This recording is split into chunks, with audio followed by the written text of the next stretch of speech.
Hi everyone, Jessica here with the Graves Group at Keller Williams Portfolio. And today I want to talk to you about pricing. The last couple of videos we spoke about making your home presentable and beautiful and ready to go for buyers. However, that can all be lost and kind of a waste if we are not pricing homes accordingly. So I do get quite a bit of questions from investors, colleagues about what I do to price homes and price them accordingly.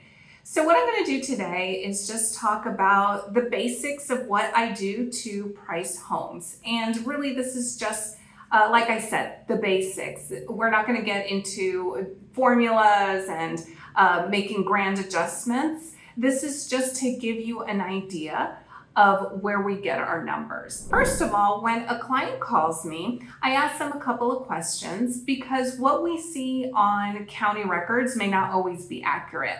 They may be missing a bedroom or missing a bathroom. So I have to ask you these questions just to make sure that the data I have is correct.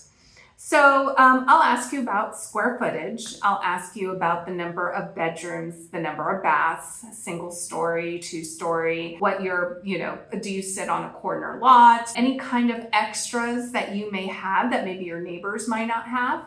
I'll ask things such as, is your home updated or does it need updating? And once I go through all those questions and get a good idea of what your home looks like, I start pulling what is called comps or comparables. And I am going to compare your home to other homes that are just like yours. So for example, if you have a 3,000 square foot home, I'm going to compare your home to other homes that are about, 2,700 to 3,500 square feet. I'm going to give myself a range so I can compare your home. So if you have a 3,000 square foot home, I'm not going to compare your home to a 1,500 square foot home. That just wouldn't make any sense. The other thing I do is I try my best to stick to your neighborhood because the market is going to tell us what people are willing to buy in your neighborhood. Now, that may not always be the case. There may be very little inventory, or you may live in a neighborhood where each home is a little bit different. So what I do is I try to stay within a 1.5 to 2 mile radius. If you're on acreage, sometimes I do 5-mile radius.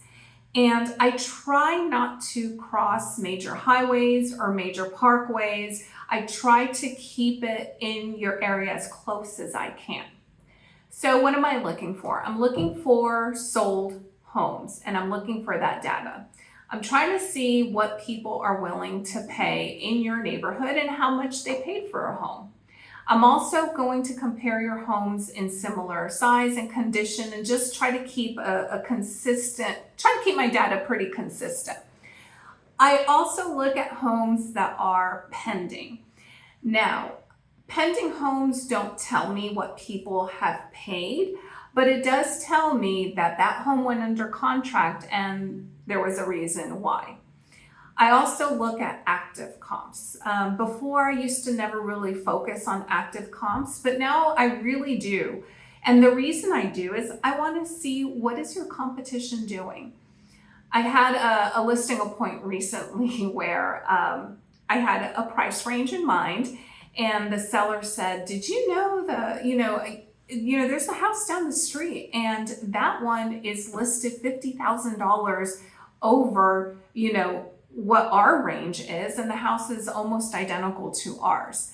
And sure enough, I had that as one of my actives, and I pointed out to them, yes, I do know the house that you're talking about, and they have been on the market for almost a year.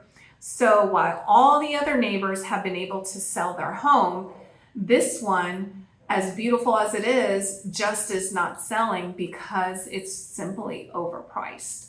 So I do my best to show you as the seller, why some homes are sitting on the market and why some sell pretty quickly. So we do look at days on market and we do see, typically, I do see a trend that when a house is overpriced, it just sits on the market longer. They may get showings, but if it's overpriced, buyers may not be willing to negotiate. They want a home that they know that they can afford and a home that has value.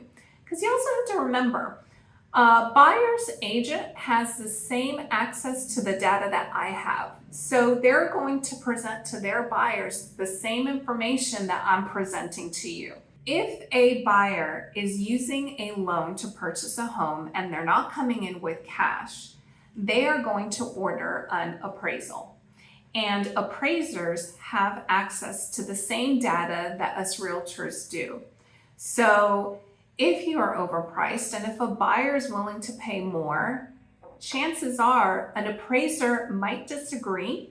And if the home comes in way below asking, way below the contract price, you might find yourself back on the market. So we have to be very careful on how we price a home. So what I do also, when I come into your home and you give me a tour and we look at all the comps and we look at what has sold, what is currently active, what is pending. With that information, I provide a price range and together we come up with a list price. And it is a team effort. I'm here to give you the knowledge and the information, and we work this out together to come up with the best price possible to get your home sold in the shortest amount of time. I hope this was helpful, and if you have any questions, if you're thinking about buying or selling, feel free to give me a call and we'll be happy to help you. Thank you.